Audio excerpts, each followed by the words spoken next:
Dans les couloirs feutrés du British Museum, sous la lueur tamisée des lustres, une vitrine vide suscitait l'émoi. La légendaire émeraude de la reine d'Assyrie, joyau inestimable, avait disparu. Aucun signe d'effraction, pas une trace de fer brisé. Les gardiens, interrogés, juraient n'avoir rien vu d'anormal. La nouvelle fit trembler Londres, et la police déconcertée fit appel à un esprit d'une finesse inégalée. Hercule Poirot. Poirot, impeccablement vêtu, entra dans le musée, son regard perçant scrutant chaque détail. « Messieurs, commença-t-il, la simplicité apparente de ce crime dissimule une intelligence redoutable. » Il examina la vitrine, notant l'absence de poussière déplacée. Une odeur subtile de cire flottait dans l'air, mais il n'y prêta pas encore attention. Les officiers, impressionnés, attendaient ses conclusions. Poirot, lui, savourait le mystère. Le conservateur, Monsieur Reginald Hawthorne, homme nerveux aux lunettes cerclées d'or, bégaya en décrivant l'émeraude. « Elle est unique, Monsieur Poirot, taillée il y a 3 millénaires. » Poirot hocha la tête, son esprit déjà au travail. Il demanda à voir les registres des visiteurs. Une liste de noms, banale en apparence, mais Poirot savait que le diable se cachait dans les détails.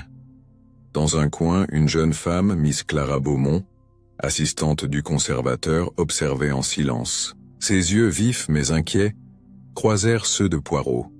« Mademoiselle, lui dit-il courtoisement, votre témoignage sera précieux. » Elle rougit, promettant de coopérer. Poirot nota mentalement son trouble. Était-ce de la peur ou autre chose? Le musée, avec ses colonnes de marbre et ses échos, semblait garder ses secrets. Poirot s'arrêta devant une statue assyrienne, songeur. Ce joyau, murmura-t-il, n'a pas disparu par magie.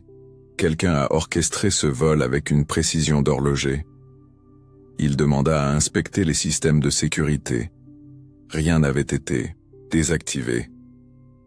Les journaux du soir titraient déjà sur le scandale.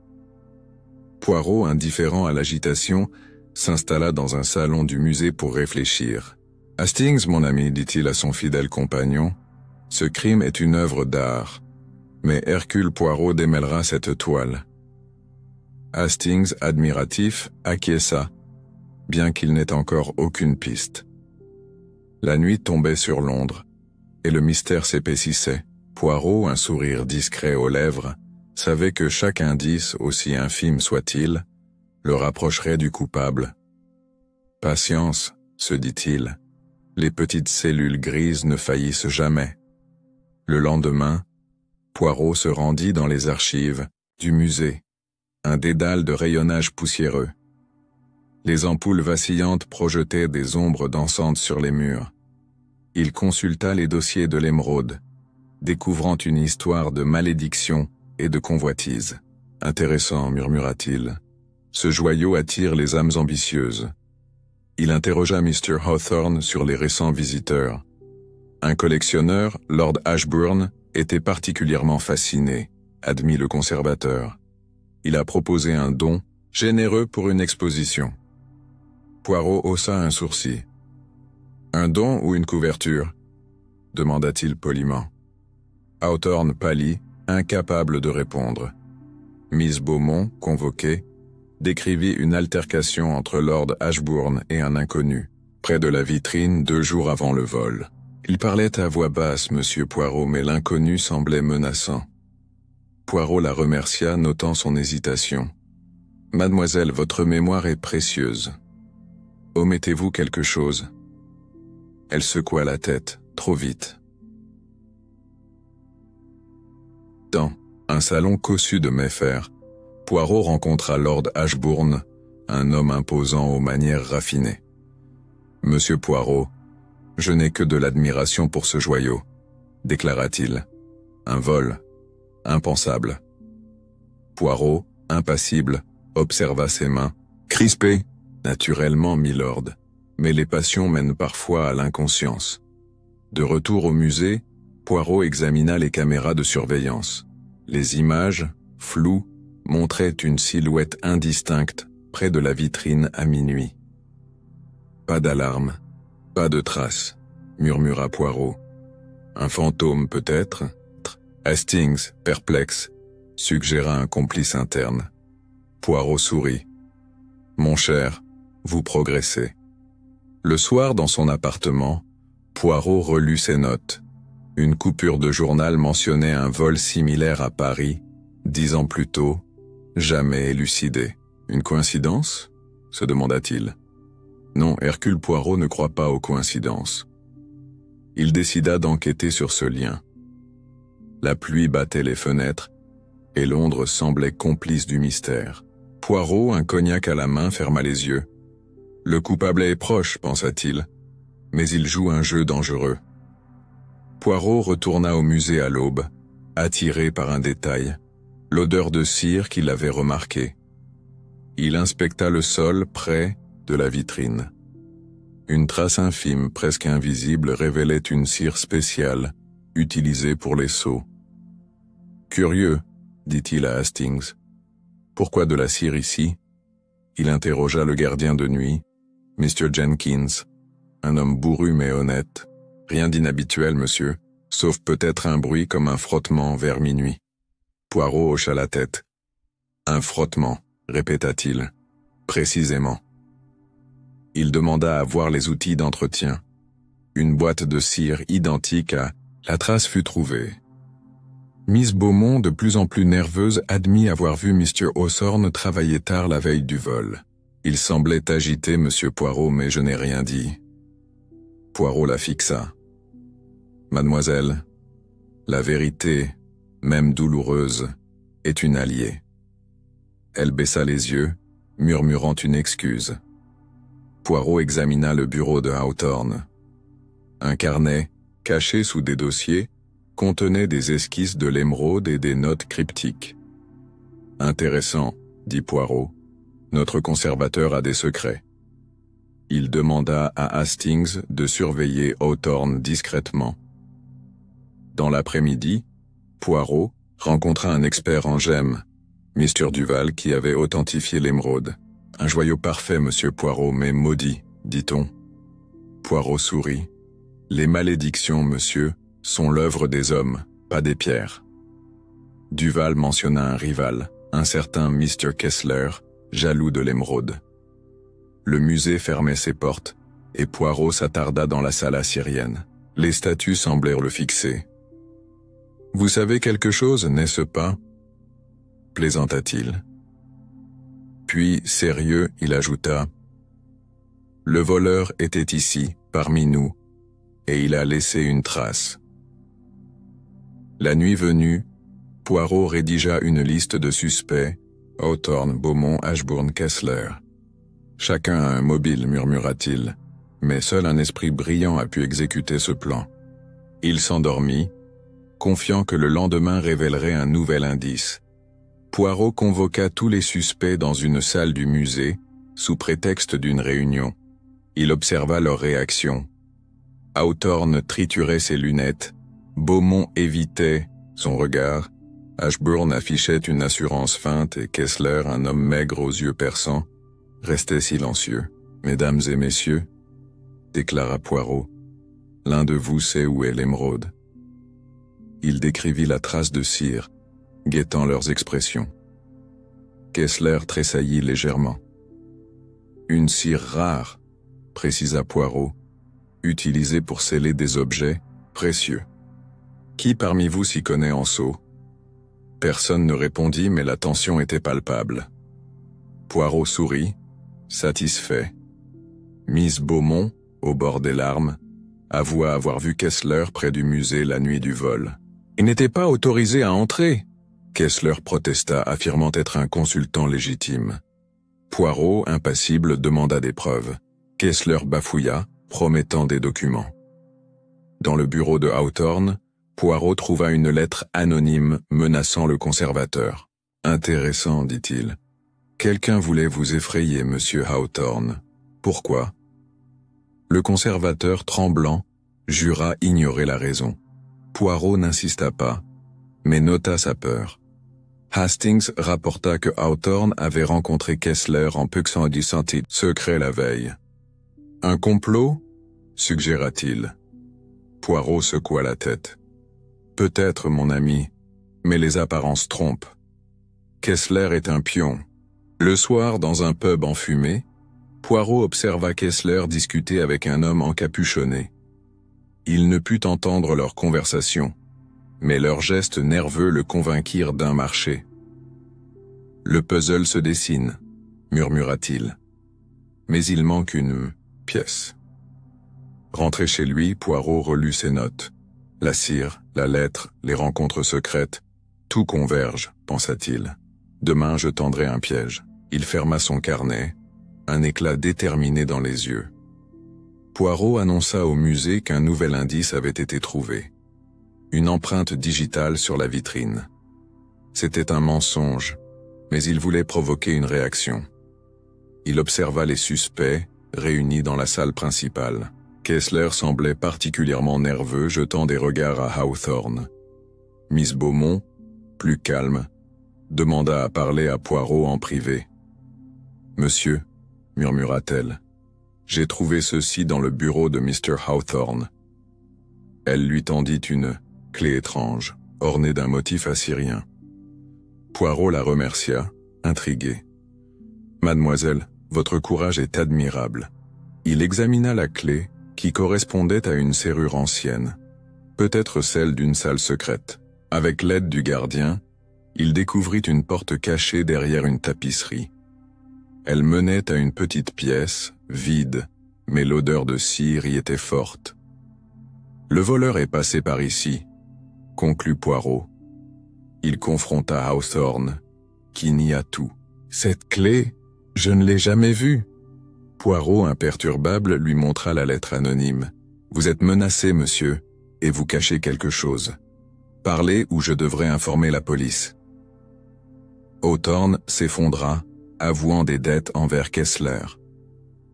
Poirot organisa une surveillance discrète de Kessler. Hastings, posté près de Dunedin, son hôtel, vit l'homme sortir avec un sac suspect. « Il se dirige vers la Tamise, monsieur Poirot », rapporta-t-il. Poirot sourit. « Parfait. Suivons-le. » Dans la brume londonienne, Kessler s'arrêta près d'un pont. Poirot, dissimulé, le vit jeter quelque chose dans l'eau. « L'émeraude » murmura Hastings. Poirot secoua la tête. « Non, mon ami. Un leurre. Le vrai joyau est ailleurs. » De retour au musée, Poirot réfléchit. La clé, la cire, la pièce secrète, tout pointe vers un complice interne, pensa-t-il. Mais qui tire les ficelles? Il décida de confronter Miss Beaumont le lendemain. Poirot invita Miss Beaumont à prendre le thé dans un salon discret. « Mademoiselle, commença-t-il, votre rôle dans cette affaire est plus grand que vous ne le prétendez. » Elle pâlit, mais il la rassura. « Parlez, et je vous protégerai. » Elle avoua avoir surpris une conversation entre Hawthorne et un inconnu, mentionnant un plan parfait. « J'avais peur, monsieur Poirot. Mr. Hawthorne me menaçait de me renvoyer. » Poirot hocha la tête. « Et cet inconnu, l'avez-vous reconnu ?» Elle hésita, puis murmura « Lord Ashbourne. » Poirot convoqua Ashbourne, qui nia tout en bloc. « Monsieur Poirot, c'est absurde. Pourquoi salirais-je mon nom ?» Poirot sourit. « Milord, les hommes de votre rang cachent parfois leur faiblesse sous un vernis d'honneur. » Ashbourne rougit, mais garda le silence. Poirot examina à nouveau la pièce secrète. Un minuscule éclat de verre, presque invisible, gisait dans un coin. « Du verre, murmura-t-il. La vitrine n'a pas été brisée, mais peut être remplacée. » Il demanda une analyse. Le verre provenait d'un atelier spécialisé. Hastings, enthousiaste, suggéra un vol sophistiqué. Ils ont fabriqué une fausse vitrine. Poirot acquiesça.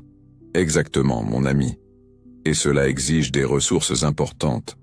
Il soupçonna Ashbourne, dont la fortune pouvait financer une telle opération. Le soir, Poirot reçut un appel anonyme. Une voix déguisée murmura « Abandonnez, ou vous le regretterez. » Poirot, amusé, répondit « Monsieur, Hercule Poirot ne recule, jamais. » Il raccrocha, certain que le coupable paniquait. Dans son appartement, Poirot relia les indices, la clé, le verre, la cire, Ashbourne. Le tableau se précise, pensa-t-il. Mais il manque encore un détail. Il s'endormit, rêvant d'une émeraude, scintillant dans l'ombre. Poirot visita l'atelier de verre dirigé par un certain Mr. Thornton, un artisan méticuleux. « Monsieur Poirot, je n'ai rien à cacher, déclara-t-il. Oui, j'ai fourni du verre pour le musée, mais c'était une commande légale. » Poirot demanda à voir les registres. Un nom attira son attention. Kessler, point. Confronté, Kessler admit avoir commandé le verre, mais prétendit agir pour Hawthorne. Il voulait rénover les vitrines. Poirot, sceptique, nota des incohérences. « Monsieur Kessler, votre histoire est fragile. Qui vous a payé ?» Kessler se tut, tremblant. Poirot retourna au musée et inspecta les autres vitrines. Toutes étaient intactes, sauf une, légèrement différente. « Une réplique parfaite, » murmura-t-il. Le voleur a remplacé la vitrine originale. Il demanda une analyse chimique. Le verre contenait une trace de cire. Hastings rapporta que Miss Beaumont avait été vue avec Ashbourne. Une liaison, suggéra-t-il. Poirot fronça les sourcils. Non, mon ami. Un chantage, peut-être. Il décida de suivre Beaumont, soupçonnant qu'elle jouait un double jeu. Dans un café, Poirot observa Beaumont remettre une enveloppe à un homme. Il reconnut l'inconnu du pub, l'encapuchonné. Le cercle se referme, pensa-t-il. Il demanda à Hastings de vérifier les finances d'Ashbourne. Une somme importante avait été retirée récemment. Le soir, Poirot reçut une note de Thornton, confirmant que le verre avait été payé par un compte lié à Ashbourne. « Milord, » murmura Poirot, « votre masque tombe. » Il prépara une confrontation, finale. La pluie tombait à nouveau sur Londres, et Poirot, dans son bureau, aligna les pièces du puzzle. Demain, pensa-t-il, le rideau tombera. Poirot réunit tous les suspects dans la salle assyrienne, sous le regard des statues. « Mesdames et messieurs, » déclara-t-il, « l'émeraude n'a jamais quitté ce musée. » Un murmure parcourut l'assemblée. Il décrivit le plan, une vitrine remplacée, une pièce secrète, un complice. Il pointa Kessler. « Vous avez fourni le verre, mais sur ordre de Lord Ashbourne. » Ashbourne protesta, mais Poirot brandit la note de Thornton. « Votre argent a financé ce vol, milord. » Hawthorne, tremblant, avoua avoir été contraint par Ashbourne, qui menaçait de ruiner le musée. Miss Beaumont, en larmes, admit avoir aidé sous la contrainte. « Il menaçait ma famille, monsieur Poirot. » Poirot, compatissant, la rassura. « Mademoiselle, votre honnêteté vous sauve. » Il se tourna vers Ashbourne, qui restait impassible. Poirot révéla l'emplacement de l'émeraude, caché dans une statue, scellée avec de la cire. Il avait trouvé un compartiment secret en examinant les statues. Un plan brillant, milord, mais pas infaillible. Ashbourne, acculé, tenta de fuir, mais la police l'arrêta. L'émeraude fut retrouvée, intacte dans la statue. Les journaux louèrent Poirot, mais il resta modeste. « Mes petites cellules grises ont simplement fait leur travail, » dit-il à Hastings. Le musée retrouva son calme, et Beaumont fut innocenté. Poirot savoura un thé, satisfait. Le crime, Hastings, est comme une partition. Il suffit de lire les notes correctement. Hastings, admiratif, acquiesça, bien qu'il n'ait toujours pas tout compris. Le mystère était résolu, mais Poirot savait que Londres regorgeait d'autres énigmes. Il sourit, prêt pour la prochaine aventure. Le lendemain, le musée rouvrit ses portes, l'émeraude à nouveau exposée. Les visiteurs affluaient, fascinés par l'histoire. Poirot, discret, observait la foule. « La curiosité humaine, » murmura-t-il, « est une force puissante. » Hawthorne, humilié, présenta sa démission, mais le conseil du musée, reconnaissant son rôle de victime, le maintint. « Monsieur Poirot, merci, balbutia-t-il. Sans vous, j'étais perdu. » Poirot inclina la tête. « Monsieur, la vérité est toujours la meilleure défense. » Miss Beaumont, libérée de ses peurs, remercia Poirot avec chaleur. « Vous m'avez rendu ma dignité, monsieur. » Il sourit. « Mademoiselle, votre courage a fait le reste. » Elle promit de reprendre sa vie plus forte. Ashbourne, en attente de jugement, refusa de parler. Poirot, interrogé par la police, expliqua le mobile.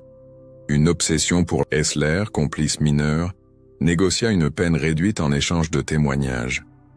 Poirot, indifférent aux détails judiciaires, se concentra sur les leçons de l'affaire. « Hastings, dit-il, chaque crime révèle une faiblesse humaine. » Le soir, Poirot dîna avec Hastings dans un restaurant élégant. « À votre génie, monsieur Poirot », lança Hastings, levant son verre. Poirot rit. « À la logique, mon ami, et à la justice. » Ils trinquèrent, sous les lustres scintillants. Londres, apaisé, reprenait son rythme. Poirot, dans son appartement, rangea ses notes. « Une affaire close, murmura-t-il, mais le monde ne manque jamais de mystère. » Poirot, assis dans son fauteuil préféré, relut le rapport final. L'émeraude, le musée, les suspects, tout formait une tapisserie complexe, tissée de cupidité et de ruse. « Un chef-d'œuvre, murmura-t-il, mais Hercule Poirot est toujours le maître. » Il reçut une lettre de Miss Beaumont, désormais conférencière sur l'art assyrien. « Votre foi en moi m'a transformé, écrivait-elle. Poirot sourit, touché. La vérité, pensa-t-il, libère autant qu'elle condamne. Hastings, toujours curieux, demanda comment Poirot avait deviné pour la statue. « Mon ami, répondit-il, les statues étaient trop parfaites, trop intactes. Une cachette idéale. » Hastings, ébahi, secoua la tête. « Vous êtes inimitable, monsieur Poirot. » Le musée offrit à Poirot une visite privée en remerciement. Il déclina poliment. « Mes récompenses, dit-il, sont dans la résolution des énigmes. » Lénard, conservateur, reconnaissant, promit de renforcer la sécurité. Poirot s'intéressa à une nouvelle affaire, un meurtre à Chelsea. « Le crime ne dort jamais, Hastings, » dit-il avec un clin d'œil. Hastings, enthousiaste, se prépara à le suivre. « Où vous irez, je serai. » Le soleil se couchait sur Londres, baignant la ville d'une lueur dorée. Poirot, à sa fenêtre, contempla la Tamise. « Chaque mystère est un défi, » murmura-t-il. Et Hercule Poirot ne refuse jamais un défi. Il ferma les rideaux, prêt pour le prochain acte. Le monde, avec ses secrets, l'attendait. Le lendemain matin, Hercule Poirot, impeccablement vêtu, sirotait son chocolat chaud dans son appartement londonien lorsque Hastings fit irruption, un journal à la main. Poirot, lisez ceci. Un meurtre à Chelsea, dans une librairie ancienne. Le propriétaire, un certain Mr. Alistair Wren, retrouvé mort, un poignard oriental planté dans le dos. Poirot posa sa tasse avec délicatesse. Intéressant, Hastings. Une librairie, un poignard oriental. Cela évoque des passions cachées, des secrets enfouis dans les pages. Allons-y, mon ami. La librairie Wren & Sons, nichée dans une ruelle pavée, était un sanctuaire de livres poussiéreux et d'étagères en acajou. L'inspecteur Japp les accueillit, l'air harassé. Poirot, cette affaire est un casse-tête. Wren était respecté, mais il avait des dettes. Pas de témoins, pas d'empreintes, juste ce poignard. Poirot examina la scène. Le corps avait été retiré, mais une tache sombre maculait le tapis près d'une étagère sur l'Orient ancien. Il nota un livre ouvert sur un pupitre. « Mythes et rituels de Mésopotamie. »« Curieux, murmura-t-il. »« Pourquoi ce livre ?» Il interrogea les employés. Miss Clara, la jeune assistante, semblait nerveuse, triturant un mouchoir. Mr. Gordon, l'associé de Wren, parlait de clients mécontents mais sans conviction. Poirot observa leurs regards fuyants. « Hastings, dit-il en aparté, quelqu'un ici sait plus qu'il ne dit. » Ce soir-là, Poirot invita Hastings à réfléchir autour d'un dîner modeste.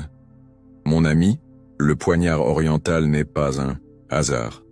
Il suggère une mise en scène ou une vengeance liée à un passé exotique. Wren collectionnait-il des artefacts ?» Hastings, perplexe, haussa les épaules. « Vous voyez toujours plus loin que nous, Poirot. » Avant de se coucher, Poirot relut ses notes. Le livre ouvert, le poignard, les dettes. Tout converge vers un secret. Hercule Poirot découvrira lequel. Le lendemain, Poirot retourna à la librairie, armé de son carnet. Il demanda à voir les registres des ventes. Miss Clara, hésitante, lui tendit un vieux cahier. Poirot y trouva une entrée intrigante. Un manuscrit mésopotamien vendu à un collectionneur anonyme pour une somme exorbitante, juste avant le meurtre. Miss Clara, dit Poirot avec un sourire désarmant. Qui était ce client? Elle rougit, balbutiant qu'elle l'ignorait. Mais Poirot remarqua une lettre glissée sous le comptoir, adressée à Wren, mentionnant un artefact maudit. Il la subtilisa discrètement. De retour chez lui, Poirot analysa la lettre. Elle provenait d'un certain Dr Langston, historien spécialiste de l'Orient. Poirot le convoqua. Langston, un homme nerveux aux lunettes épaisses, admit avoir vendu à Wren un manuscrit rare prétendument lié à un rituel ancien. Wren était obsédé, dit-il. Il parlait d'un acheteur prêt à tuer pour l'avoir. Poirot, flairant une piste, demanda à Japp de fouiller le passé de Wren. Les dettes de Wren provenaient d'achats d'antiquités au marché noir. « Hastings, dit Poirot, ce manuscrit est la clé. Quelqu'un a tué pour le récupérer. » Il confronta Miss Clara, révélant la lettre. Terrifiée, elle avoua que Wren avait caché le manuscrit dans une cachette sous le plancher. Poirot y trouva un coffret scellé, contenant des tablettes cunéiformes. « Magnifique, murmura-t-il. Mais mortel. » Ce soir-là, Hastings, impressionné, demanda comment Poirot avait su. « Mon ami, les petites cellules grises. » Clara était trop nerveuse, le livre trop bien placé. Le crime est toujours une histoire humaine. Poirot transmit les tablettes à Japp qui arrêta Gordon, l'associé, après avoir découvert ses liens avec un réseau de contrebande d'antiquités. « Une affaire close, » dit Poirot. Mais le mystère humain, lui, ne s'épuise jamais. Assis à sa fenêtre, il contempla Londres sous la lune. « Un nouveau défi attend, murmura-t-il. Et Hercule Poirot sera prêt. »